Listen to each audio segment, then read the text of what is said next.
भगवान श्री कृष्ण के भक्त जस्सू जी वृंदावन के नज़दीक ब्रजवासी गांव में रहते थे। यह संतों से बड़ा प्रेम करते थे। संतों के लिए यह अपने खेतों में अन्न की पैदावार करते थे। एक बार यह खेतों में हल चला रहे थे, तब थोड़ी देर विश्राम लेते हुए इन्होंने अपने बैलों को एक वृक्ष के नीचे बांध दिया। अब इन्हें तो नींद आ गई। तब ब्रजवासी के कुछ चोर इनके बैलों को चुरा कर ले गए।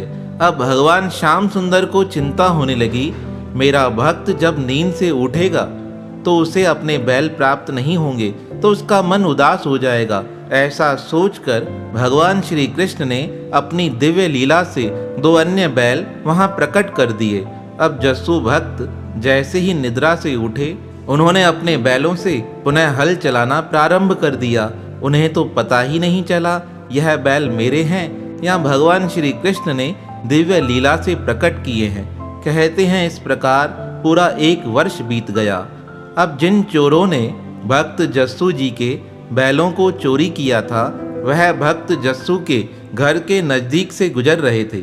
वह देखकर हैरान हो गए, जैसे बैल हमने चोरी किए थे वैसे ही अन्य बैल इनके पास कैसे आ गए। वह भागते हुए अपने घर गए।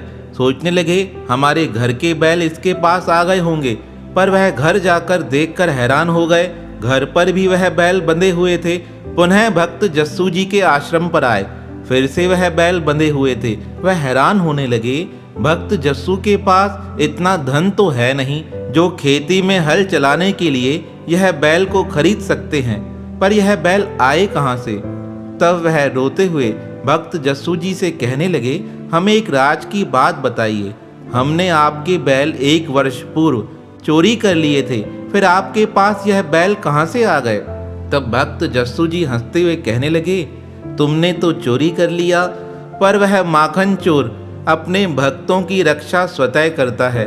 लगता है भगवान श्री कृष्ण स्वयं आकर मेरे पास उन बैलों को बांध कर गए थे। अब तो भक्त राज की बात सुन वह चोर अपने घर से वह बैल लेकर आए।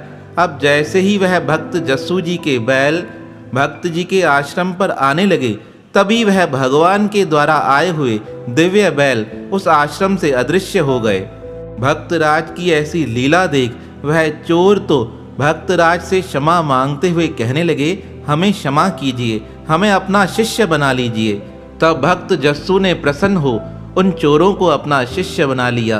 अब वह शिष्य कहने लगे, भगवान हमें आदेश दीजिए, हमें कौन सी सेवा करनी है। तब भक्त जस्सू उनसे कहने लगे, आज के बाद कभी चोरी का कार्य नहीं करना और आश्रम पर जो संत आए उनकी तुम सेवा करना।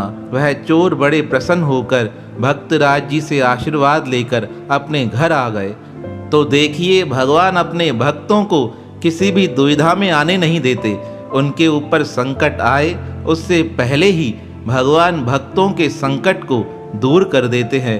जिस प्रकार भक्त जस्सू अपने बैलों की चिंता करें उससे पहले ही भगवान ने अपनी दिव्य लीला से उनके पास बैल प्रकट कर दिए। तो ऐसे भक्त राज के पावन श्री चरणों में हमारा प्रणाम है।